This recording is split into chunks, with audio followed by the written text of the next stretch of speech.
নমস্কার বন্ধুরা, শুভ সন্ধ্যা। আজকে সন্ধ্যাবেলায় চলে এসেছি নতুন একটা মুখরোচক রেসিপি নিয়ে, সাবুর চানাচুর। তো এখানে নিয়ে নিয়েছি এক বাটি সাবু, চীনাবাদাম, কাজু বাদাম, কিশমিশ, আর এখানে আছে কারি পাতা। তো এই সামান্য কিছু উপকরণ দিয়েই আজকে বানাবো সাবুর চানাচুর।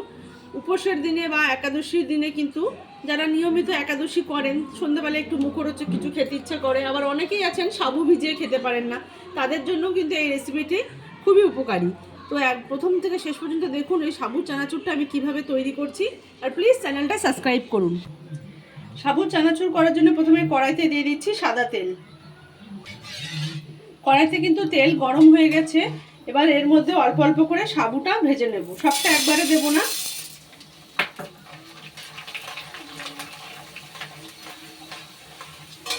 আমি কিন্তু এখানে বড় দানা সাবু নিয়েছি। দেখুন সাবুগুলো কিন্তু আরো বড় বড় হয়ে যাবে। সাবুগুলো কিন্তু হয়ে গেছে। এবার একটা ছান্তার সাহায্যে তুলে নিচ্ছি।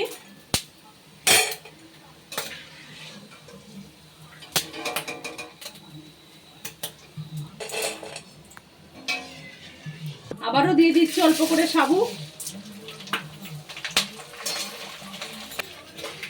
সাবু কিন্তু অনেক সময় ছিটকে আসতে পারে, তাই এরকম একটা ঢাকনা দিয়ে কিন্তু সাবুটা ঢাল হিসাবে দিয়ে নেবেন। সাবুটা হয়ে গেছে, দেখবেন ফোটাটা শেষ হয়ে যাবে, তখন এভাবে সাবুগুলো ছেঁকে তুলে নেব। দেখুন সবটা সাবু কিন্তু ভাজা হয়ে গেছে, ফুলে ফুলে অনেকটা কিন্তু মোটা মোটা মুড়ির মতো হয়ে গেছে। তো এই সাবু ভাজাটা কিন্তু শুধুও খাওয়া যায়।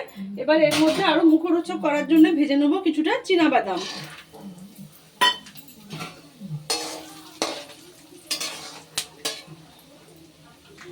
দেখুন বাদামগুলো ভেজে নেওয়া হয়ে গেছে। এবার এই বাদামগুলোও তুলে নেব। এবার ওই অক্ষিত তেলে ভেজে নেব কিছু কাজু আর কিশমিশ। এখানে চাইলে আপনারা কিন্তু ছোট করে কুচনো করা নারকেলও ভেজে দিতে পারেন। যার যার নিজের পছন্দ মতন সবকিছু অ্যাড করে নেবেন। কাজু কিশমিশটা ভাজা হয়ে গেছে, এটাও তুলে নিচ্ছি। এবার ওই একই তেলে ভেজে নেব কিছু কারি পাতা। কারি পাতা হাতের সামনে থাকলে দেবেন, যদি না থাকে কারি পাতা ছাড়াও করতে পারেন, কোনো অসুবিধা নেই। কিন্তু কারি পাতা দিলে তার গন্ধটা একটু আলাদা হয়, খেতেও একটু সুস্বাদু হয়। পাতাগুলো ভেজে নিয়েছি।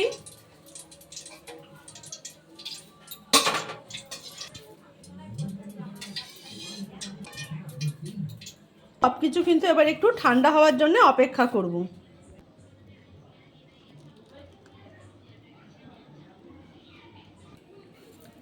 ঠান্ডা হয়ে যাওয়ার পরে কিন্তু কারি পাতাগুলো একটু হাত দিয়ে এইভাবে ভেঙে দিলাম।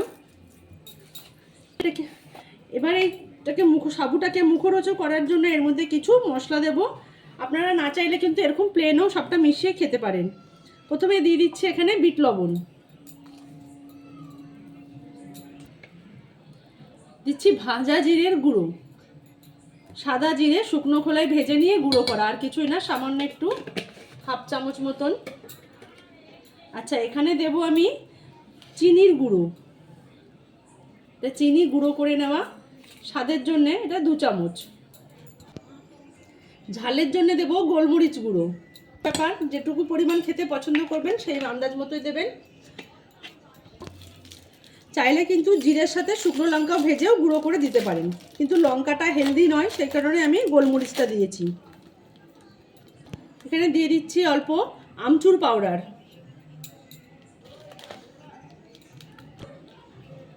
আর দিয়ে দেবো হাফ চামচ চাট মশলা। দিয়ে কিন্তু চানাচুরটা ভালোভাবে মিশিয়ে নেব।